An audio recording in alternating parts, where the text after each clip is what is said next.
আপনারা সবাই ভালো আছেন। আজকে আমি একটা ওলের তরকারি করব, আগেও দেখিয়েছি, এবার একটু আলাদা মশলা দেবো।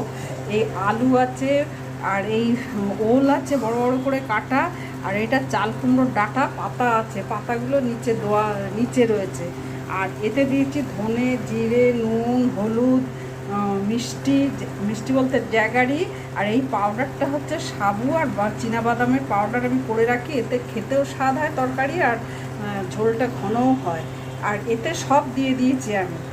দেবো কষে জল ঢেলে দেবো, একটা সিটি দেবো যেন বেশি না গলে যায়, অথচ সেদ্ধ হয়ে যায়। এখানে একটা ভাজা মশলা করবো, জিরে, ধনে, মৌরি, গোলমরিচ, শুকনো লঙ্কা, তেজপাতা, এখানে আছে তিল, আর এই সর্ষেও আছে, এই যে সর্ষের দানা, গরম মশলা, এই যে গরম মশলা দিয়েছি, আর এই ভাজা মশলা দিলাম।